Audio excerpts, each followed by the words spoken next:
Cancer भी का इलाज जी, कितना सफल हुआ क्या करें?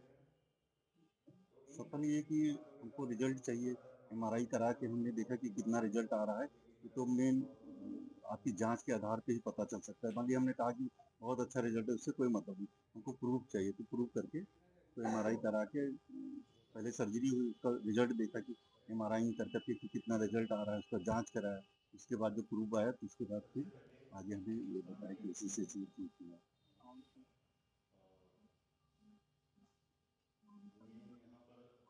जी, जी, संभव है। ये जैसे लिम्फेडेनोपैथी भी पाई जाती है, कई तरह की पाई जाती है। जैसे लिम्फ नोड निकाल के और हम प्लास जो बना रहे हैं क्षार उसको टैबलेट फॉर्म में किसी और फॉर्म में लिक्विड फॉर्म में करके वहाँ पे डाल के उसको रिपेयर करें तो ज़्यादा रिज़ल्ट मिलेगा। इससे जो है उसकी ग्रोथ मेटास्टेटिक ग्रोथ के कारण से दिक्कत आती है। मान लीजिए निकाल देते हैं हम, एक बार सर्जरी कर देते हैं लेकिन उसके अदर्स पार्ट में फैलने लगती है, उसकी वजह से प्रॉब्लम आती है। एक बार सर्जरी कर दी लेकिन सक्सेस इसलिए नहीं होती क्योंकि वो अदर पार्ट में फैलने लगती है। इस ग्रोथ को रोकने के लिए जब हम वहाँ पे प्लास्ट चाहते हैं वो डाल देते हैं, उससे ग्रोथ जो है काफ़ी कम हो जाती है, ना के बराबर होती है। वो तो आपका जब जाँच कराते हैं तो पता चलता है कि इतना-इतना कम हुआ।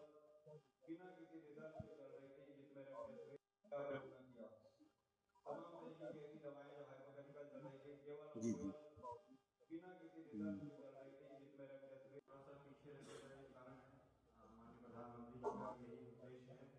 तो जिस तरह हम लोग ऑपरेशन के बाद कीमो लगाते हैं और चीज़ें चढ़ाते हैं, उसी तरह ये प्लास है, प्लास का यही काम है कि किसी तरह हम ग्रोथ को रोकें, मेटास्टेटिक ग्रोथ को रोकें, यही मेन उद्देश्य रहता है।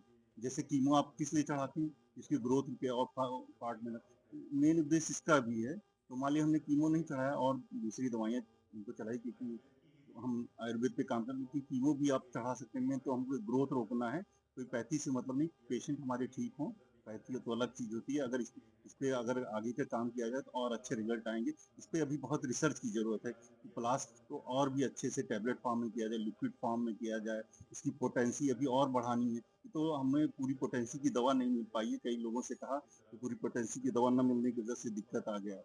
अगर इसको और हाई पोटेंसी पे रिसर्च किया जाए, उसको और इंसर्ट किया जाए, कर के देखा जाए कि सेल किस तरह उसके खत्म हो रहे हैं, कितनी इसकी ग्रोथ रुक रही है, तो उससे और अच्छे रिज़ल्ट मिलेंगे। सर अपना परिचय दे दीजिए, कहाँ बैठते हैं सर? हमारा नाम है डॉक्टर संतोष दुबे और हमने गुरुकुल आयुर्वेदिक मेडिकल कॉलेज से मेडिकल का कोर्स किया था, सर्जरी हमने गाजीपुर से किया।